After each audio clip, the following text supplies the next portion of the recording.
Hello, everyone. I hope this finds you well. Welcome to Michelle's Inspiration Hour. I am Michelle Henderson, and I hope that each episode that I bring to you brings some type of inspiration into your life.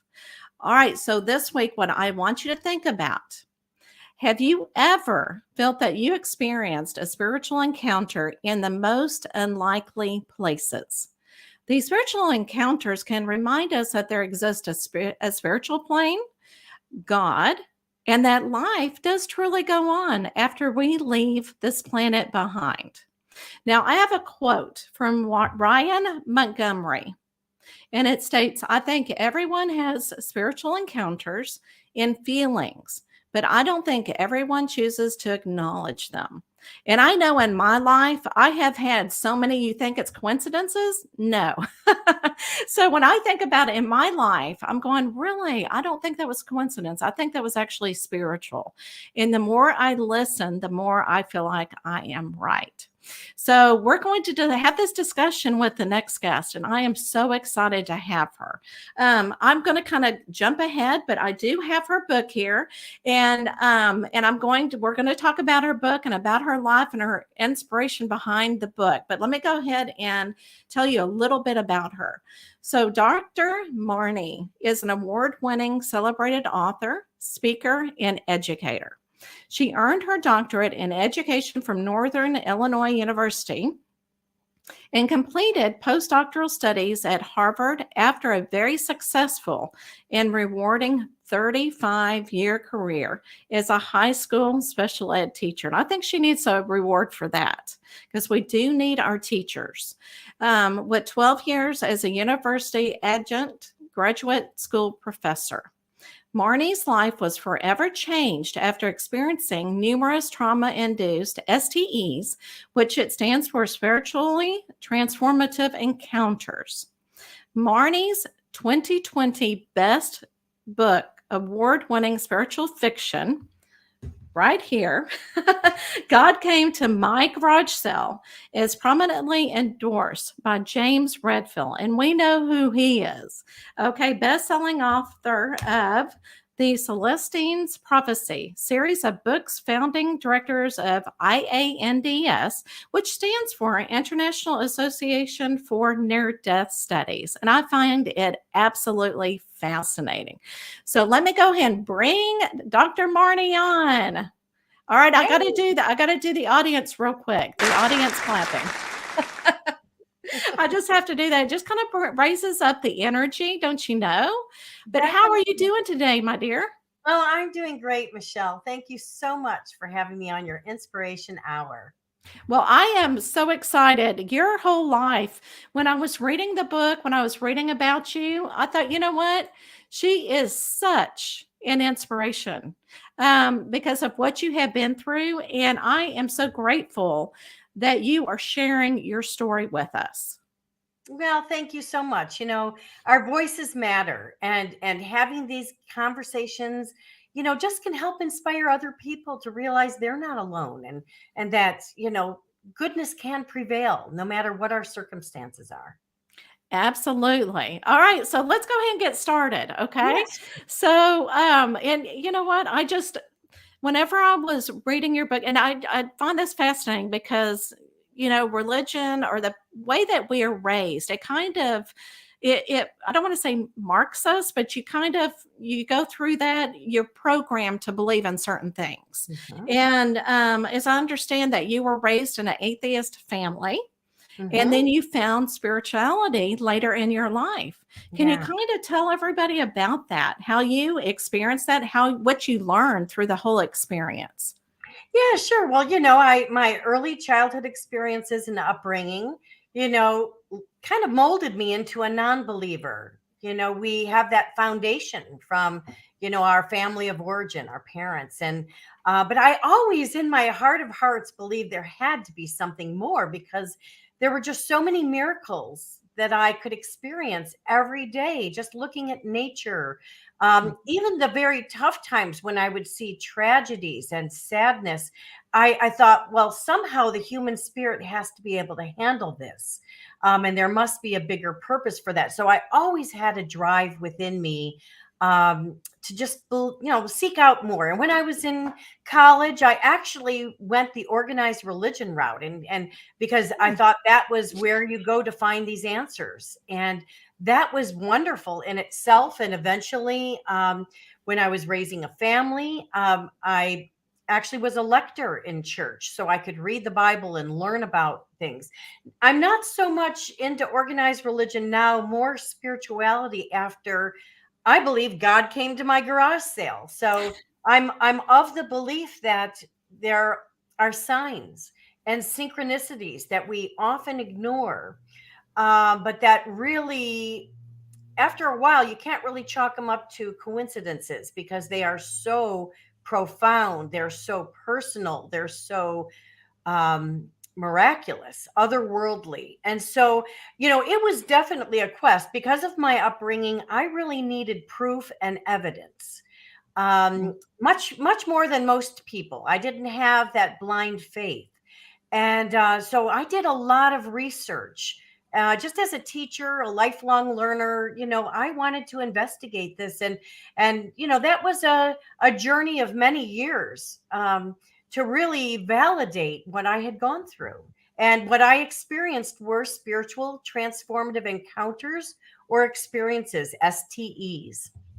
Okay, yeah, and I love that you bring that up, and I know that when you're doing research and you're trying to find, facts so that you Mhm. can actually change your mind on certain things, but when you experience it, that's a whole different thing that we're talking about. So explain to us what that means, the STEs. What is that exactly? Well, sure. Actually, it is a term that's coined by Dr. Yvonne Kaysen. And actually, it was fairly recently. I think it was in the 1980s or 1990s that she coined that term. And she founded the organization SAI, which is Spiritual Awakenings International, to give people a voice and to have a platform for people that did not flatline and have a near death experience but had something very similar. And so they are encounters that, again, you can't chalk up to coincidence. They are very, very unique. They have a lot of the same qualities of a near death experience where you just have a feeling that you are loved and supported by a higher power, a divine source. You can call it whatever you like. I choose to call it God. Mhm. But they are life changing, and everyone that kind of comes back from this, the testimonials, the research, the thousands of books that have been written on this, and even now the scientific research that is proving consciousness and all of that, they come back with the message that we are all love and that we are here on earth to um, learn lessons on our life's journey. And it could be related to karmic cycles. It could be related to past lives. These are things that if I didn't experience it myself, Michelle, I would never have believed it. Oh, I absolutely. would, right. In Yeah. fact, earlier on in my life, when people would say, talk about a near death experience or seeing God or having a vision or uh, being transported, teleported somewhere, I would be like, oh, yeah, sure, right. But until I Mhm. experienced it firsthand, um, everything has changed now. And even after you've experienced it, for me anyway, it took many experiences for me to just finally say, I'm being blessed here. I'm being guided, especially when I've gone through some very challenging times in my life that really no person should be able to pick themselves up from the heartache, the betrayal, the deep Mhm. sadness, the pain of loss. And I'm able to do that and then some, not only survive it, but thrive and just, have a beautiful life as a result. And so I believe that these STEs are situations. that are happening more and more, or we're hearing about them more because of platforms like your podcast and others that are letting people share their experiences. And we're realizing we're not alone. This is happening all over the world to so many people, and it's very, very cool. And I totally agree. And don't you think that everybody is going through another spiritual awakening? Oh, right now? Oh my gosh, Yeah. yes. I mean, there is complete spiritual forces at work right now because so many of us are experiencing global situations, and we're thinking to ourselves, this isn't right. That is not true.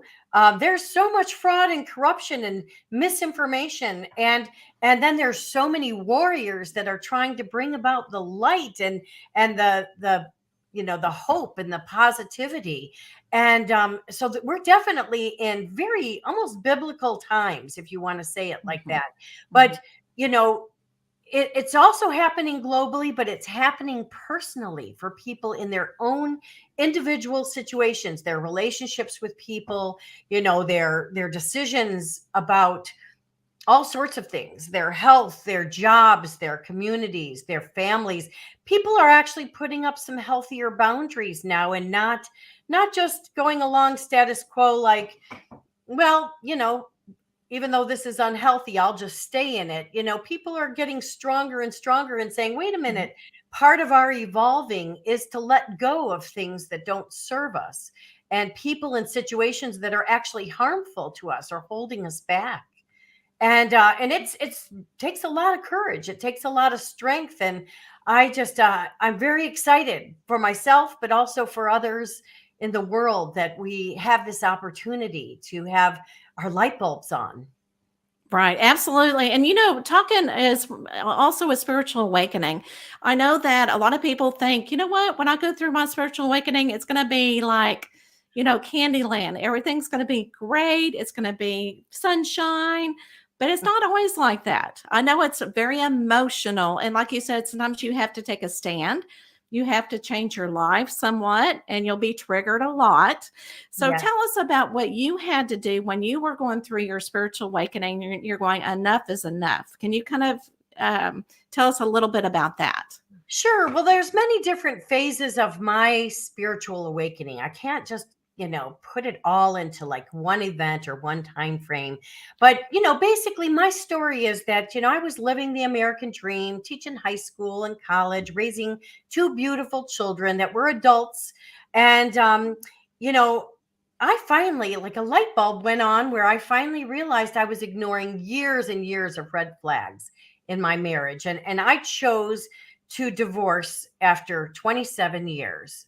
And that was enough, was enough. Mhm. There was a defining moment that made it very clear to me that, this is my opportunity to escape, because and I escaped with my life. And Mhm. anyone that has been in any domestic abuse situation, family trauma situation, realizes that, it is a very scary situation to be in. And abusers actually instill fear into you so that you, stay in line, that you don't rock the boat. In fact, I was threatened, don't you dare divorce me. If you, Mhm. and I'm thinking, who says something like that? But, Mhm. um, I'll take your house, your money, your children. And I'm thinking, well, wait a minute, isn't it our house and our money and I mean, I just, the light bulb went on that my values of Mhm. love and honesty and fidelity and fiscal responsibility and just all sorts of things, they did not align with who I was married to. And obviously I was at fault by allowing so many years to go by without really stopping and reflecting and saying, this is not right. And people stay in situations, especially if you have a family. So when I chose to divorce, the kids were 20 and 23. And, as a result, I've had significant losses. I mean, the losses have been tremendous. Yes, the house, the money, even the support system of friends, family, and neighbors due to a smear campaign. But most devastating is the loss of my two adult children to parental alienation, which happens to wonderful dads and wonderful moms that just, Mhm. you know, happen to have been married or partnered up with someone who wants to destroy them, that are malevolent. They have an evil agenda, that they Mhm. think by destroying another person that will build them up, and even with a false narrative, that type of thing. But Mhm. you know what? I had to learn a lot about that. So yes, the spiritual awakening does involve a lot of pain, because you Mhm. have to take a hard look at what you're going through. But a big part, Michelle, I would say, is doing the self inner work. You need to look at yourself. You need to look at your foundation and what made you an overgiver or an extreme Mm. empath, someone that did not have strong boundaries. Um, then when you finally do that inner work and realize, wow, I need to make some changes with a lot of other relationships. And then you start seeing things are not the reality that you thought, was, especially when it came to some relationships or situations. It's not really true. It's not based on your values of honesty and love. And you got to make some tough decisions. So the spiritual awakening comes with a lot of trauma, but at the Mm. same time, it comes with so much hope, and it's so much beauty and so much authenticity. I would rather have a smaller circle that is more Mhm. authentic than live in a false reality. See, I knew you were the perfect guest for the show. Well, Because all that inspiration, you can just feel your energy uh-huh. and just finding your true self and your unique self and how it has really meant for you. So thank Yeah. you so much for sharing that. It just kind Oh, of it gives me sure. goosebumps just thinking Yeah. about it. Can you kind of go into your STE experiences? What did that look like? Yeah, that's a great question, because actually, that's another thing. I can't just summarize it in like it looks Right. just like this. It came out of the blue, and actually, unexpected. So I had to have a garage sale. But instead of having feelings of sadness or anger, which would be very justified, I was just filled with love. I was filled with gratitude. I was thankful, that I had 20 years to raise my daughter in this beautiful Mhm. home. I had 30 years to raise my son. And, so I'm looking at the glass half full, which is kind of how I've always operated anyway. But like one example of a tangible spiritual transformative experience. I was looking back at my home, again in the state of gratitude, and I all of a sudden things started to go slow motion. And as I learned later on, most of my experiences are when I'm in a state of slow motion. It's almost like the air is like clear jello. It's just thick, and I'm just there. And all of a sudden a dragonfly circled me, and I thought that was pretty cool. And then there were 5 dragonflies. And again, I didn't think too much of that. But then right away there were like 50 to 100 dragonflies circling me. And normally my human person would be like, get these insects away from me. I'm not into bugs, even though I live in the Caribbean now, and I'm come into contact with bugs that I never knew existed. I'm not a fan of them. And so that would have made me uncomfortable, but I wasn't uncomfortable. I was just taking it all in. And it was in slow motion. I could see the dragonflies fly down the block, come back and circle me.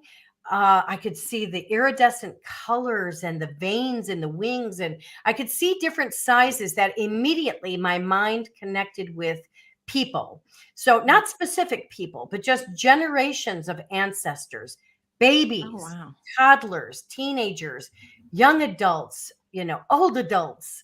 I was just circled and filled with love and support. And the message that I got almost telepathically, almost like out of body, was that, yeah, Marni, you're making a very big decision and there will be consequences, but you are loved and supported, and you're on your journey towards, higher evolving. So that was extremely cool. And actually, because I'm someone who wants proof and evidence, Michelle, this Mm. was so cool. About 3/4 of the way, went through this experience, I started to kind of come back. And I knew to pull out my cell phone and videotape 100 dragonflies circling me. So I got the proof and evidence that I needed, that yes, I really experienced this. And I went on to look into other people that have had dragonfly experiences and realized through their voices, through sharing their stories, that I wasn't alone. This is a phenomenon that does happen to other people. So that's just one of many experiences. There were experiences with pennies and feathers and people levitating and you know people coming to the garage sale that I don't remember them coming or leaving, but it was a profound connection. And then, of course, because it's a spiritual fiction, not everything happened at the garage sale, but Right. I incorporated other spiritual experiences that I had that were just so profound. But there are many that are illustrated in that book, in the book I wrote. And absolutely love it. And I love how, even though it's fiction, you still used what your experiences were. And Oh yeah. And I think everybody can relate to a garage sale. Yeah, And I sure. love that symbolism. And after every chapter, you always ask the same question over and over. Did God actually come to my garage sale? And I love Right. that. Well, because through these experiences, as as much as I was given validation, I continued to question, like, something big is happening here. And Right. and it was. And it absolutely was. And so let's go ahead and talk about your book, my dear, because again, it was one. Once I started, I couldn't put it down because Oh, and at least you listen to your spiritual experience instead of yes, just going, oh, those are just yes, bugs flying around, right, right. that kind of thing. But yeah, so again, I had a hard time putting it down because everybody again can relate to a garage sale, and your symbolism in it is just, it's tremendous. Well, Now, thank you, oh, thank go ahead. Oh, my favorite chapter of all time. I loved every chapter. I want everybody to know that. you. Okay. But my favorite chapter, and I guess it really, because I was able to relate to it, Mhm. was about, okay, so Janet is the main character in the book. And she was looking through and she found her mother's, if I can pronounce this right, sorry, right? Yes, yes, Yes. And she found it and she heard in her mind, do not give it away. Do right. not give it away, like three times. And it Yeah, just kept that nudge. And we get that a lot in life. Don't do that. And we right. ignore it. And that's what is called, it's red flags, or it's our intuition, or Yes. it's our inner voice telling us, guiding us. And yes, we pay attention. And if we really think about it, and I think it's so important for people that are interested in this and interested in their own evolving, to spend some time reflecting, quieting their mind, and trying to be more present and mindful, so that when a message comes to them, they say, well, why am I getting that message? Is there a reason? Should I follow that?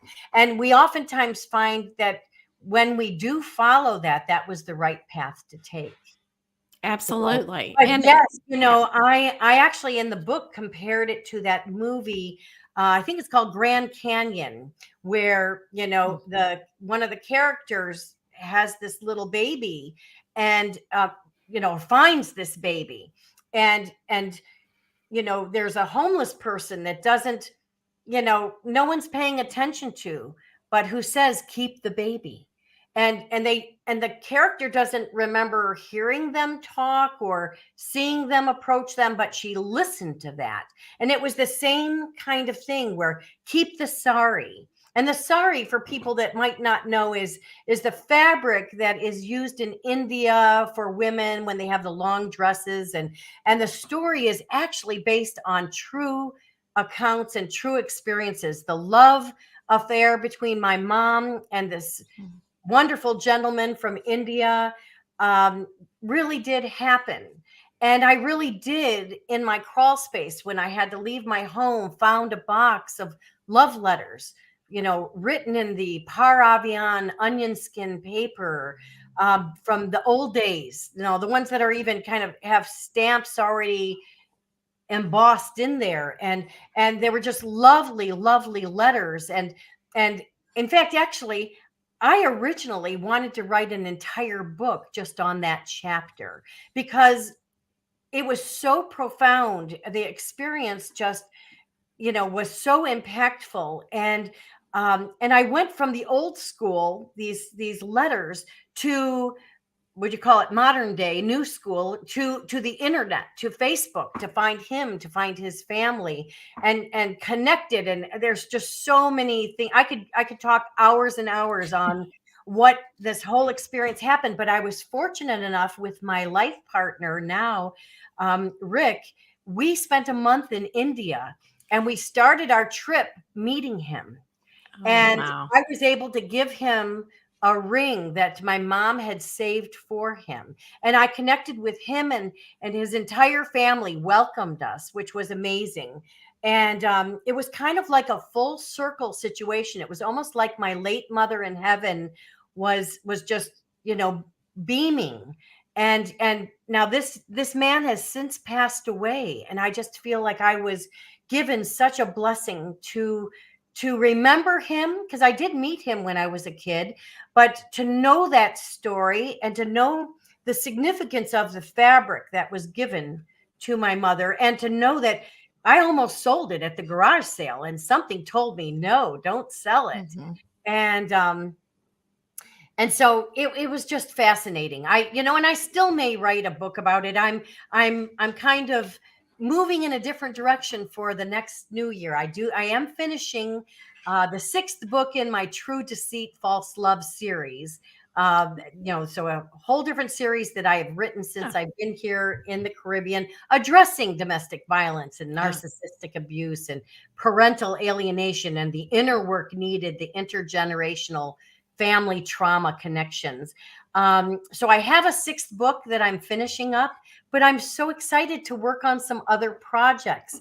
But there is a possibility that God Came to My Garage Sale might be a movie. There's talk, and there has been talk for a while, but we'll have to see if that materializes. I'm not really sure, but it's exciting that there are people interested in the story enough to think that maybe a different medium, like a screen, a film or something, would be a nice way to portray some of these experiences, because we need to talk about these spiritual experiences. Most everyone that has gone through an STE or an NDE, they're compelled to talk about it, to write a book about it, to share what happened. And I think that's wonderful now, because that we feel comfortable enough to talk about these things. and I think you are doing a fantastic job. And I agree to you because I feel like, you're given those gifts and that you need to share those gifts with everybody. So I'll be the first one to go to the premiere of the movie. I'll be Okay. there. Sounds great. Sounds great. We need to make it happen though. So, I know my book is in the hands of people, movers and shakers that could make this happen. But it's just going to take the right person to see the value in it. Luckily, this book, God Came to My Garage Sale. Well, actually, since I sent it to you, I won the 2022 Hollywood Book Fest. Oh, So runner up there. So it's gotten a little more exposure there, and it's absolutely. it's a book club favorite. So I am constantly getting orders for 10 or 15 books, because people want it as a book club. Not only because it's fairly easy to read, it's not too big, but that the material gets people thinking and talking about real life um, experiences, and about what are the possibilities that are out there. And I think we all wonder, what happens when we die. Is there something more to this earth? Those are common questions Mhm. that even people who don't believe want to know. So it's pretty cool. I love it. Yeah, Absolutely love it. Thank you so much for, sure. those wise and inspirational words. Are you ready for the last question with the wheel? Oh, sure, sure. Oh, yeah. Okay, sure. Okay, so I'm going to bring it on. So, everybody that's just listening, we have a wheel, and the wheel has questions, metaphysical questions, just something fun because we get to learn more about you, just from just one more question. So, we'll see what is in store. So, I'm going to go ahead and spin it.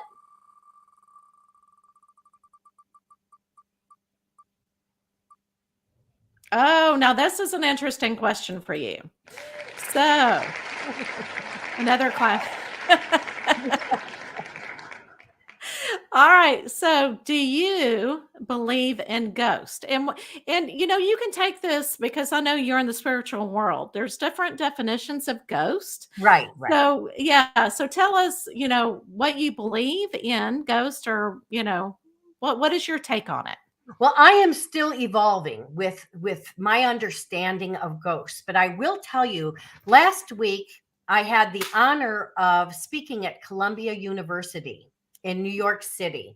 I did a Blue Talks presentation on my book, and I was able to meet so many amazing people. And one person I met was an actress who was an understudy for the movie What Lies Beneath. And, Oh, yeah. Oh, yeah, yes. very Yeah. scary movie. um, I think with Harrison Ford, right? Maybe, and Hmm.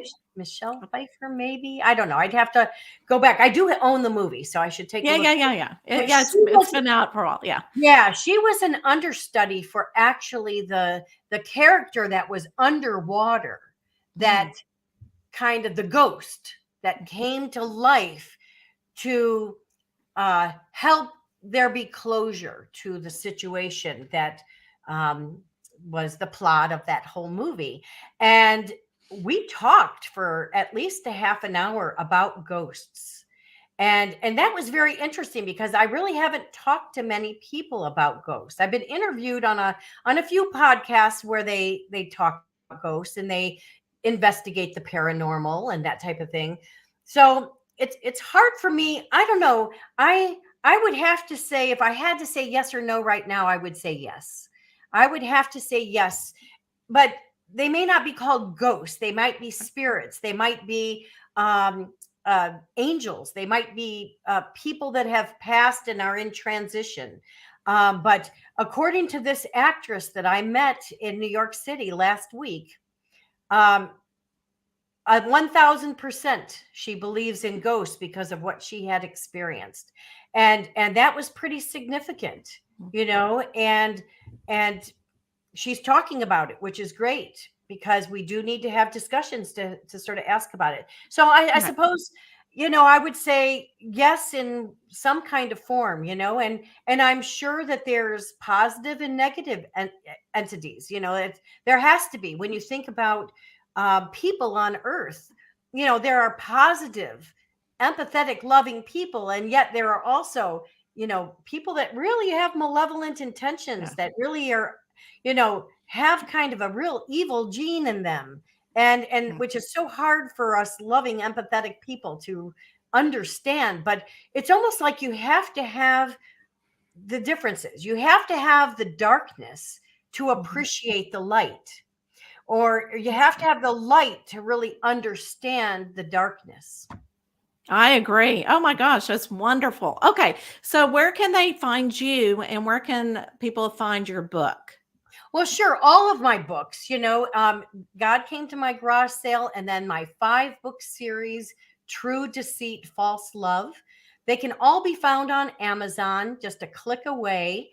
Um, Barnes and Noble, Balboa Press, which is a division of Hay House, and that's my publisher. So definitely easily accessible in e-versions as well as, paperbacks.